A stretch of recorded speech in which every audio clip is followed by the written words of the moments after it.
स्वागत है। हरियाणा के पानीपत शहर में स्थानीय लोगों की हिम्मत के कारण दो सगी बहनें जिस्म फरोशी की उस दलदल से फंसने से बच गई, जहां पर फंसने के बाद किसी भी लड़की के लिए निकल पाना आसान नहीं होता। शादी का झांसा देकर बिहार से लाई गई इन लड़कियों को जबरन जिस्म फरोशी के धंधे में ढकेला जा रहा था, लेकिन वक्त रहते इन दोनों की जिंदगी दागदार होने से बच गई।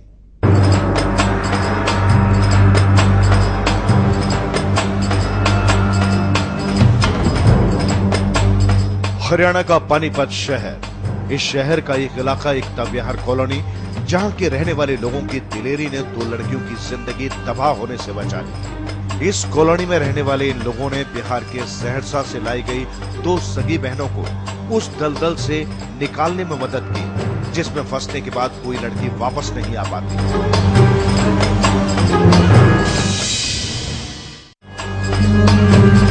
ये कहानी है बिहार के सहरसा की रहने वाली दो सगी बहनों की, जिनको सहरसा में फेरी लगाने वाले शहजाद, महजाब और सलीम ने शादी का झांसा देकर पहले तो सहरसा से पानीपत लेकर आ गए।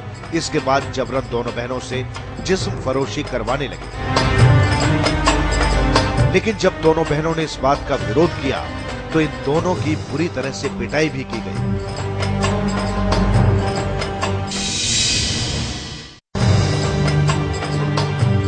दरअसल बिहार के सहरसा की रहने वाली इन दोनों बहनों को ये तीनों लड़के शादी और काम का झांसा देकर पटना से लेकर आए।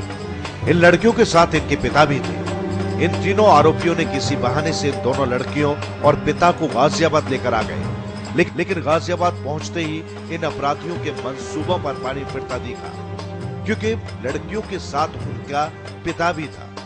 तीनों लड़कों ने लड़कियों के पिता से पीछा छुड़ाने के लिए उसे गाजियाबाद में ही छोड़ दिया और जबरन लड़कियों को पानीपत लेकर आ गए।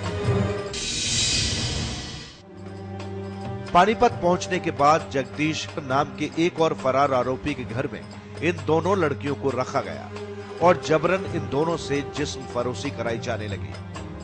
पीड़ित लड़की ने आरोप लगाया कि जगदीश गुर्जर भी उनके साथ मारपीट करता था। इतना ही नहीं, उन्हें जबरदस्ती देह व्यापार करवाया जाता था और मना करने पर पिटाई की जाती थी। एकता कॉलोनी में घर के अंदर चल रहे इस देह व्यापार की कोशिश से लोग अनजान थे, लेकिन इन लोगों को शक जरूर था कि अंदर कुछ गड़बड़ चल रहा है। और फिर एक दिन पड़ोस में रहने वाली एक महिला ने देखा कि कुछ लोग दोनों बहनों के साथ जबरदस्ती कर रहे हैं।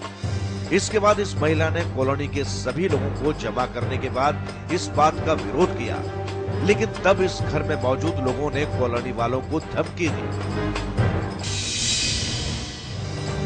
लेकिन फिर इलाके के लोगों ने इस बात की खबर पुलिस को दी, लेकिन तब तक आरोपी लड़के मौके से फरार हो चुके थे। पुलिस ने लड़कियों का मेडिकल करवाकर उनको परिजनों के हवाले कर दिया है, लेकिन कॉलोनी के लोग पुलिस पर आरोप लगा रहे हैं कि वो जिस मकान में जिस्म फरोशी का काम चलता था उसके मालिक जगदीश गुर्जर को बचा रही है। मुद्दा तो एक है कि जगदीश गुर्जर के मकान में से ये धंधे बंद होने चाहिए और जगदीश गुर्जर के खिलाफ कार्रवाई होनी चाहिए। पर यहाँ क्या है कि हमारे बयान लेते हुए हम एक बयान देते हैं तो पुलिस वाले कहते हैं अलग अलग बयान लिखवाओ। क्यों, क्या मतलब है ये इनका? पुलिस वालों का यानी कि इस केस को रफा दफा करने का मतलब है क्या है? हमें हमारे समझ में नहीं आया।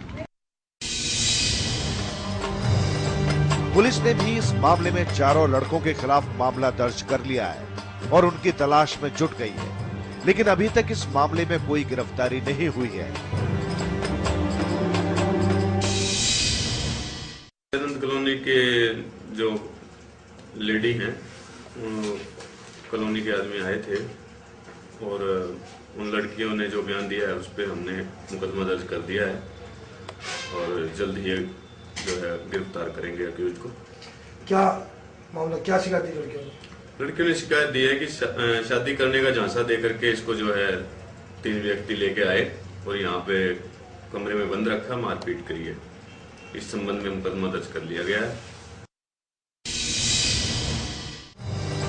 इस मामले में स्थानीय लोगों की मदद से लड़कियों को जिस्म फरोशी के दलदल में फंसने से पहले बचा लिया गया, लेकिन इस मामले में मुख्य आरोपी अभी तक पुलिस के शिकंजे में नहीं आए हैं।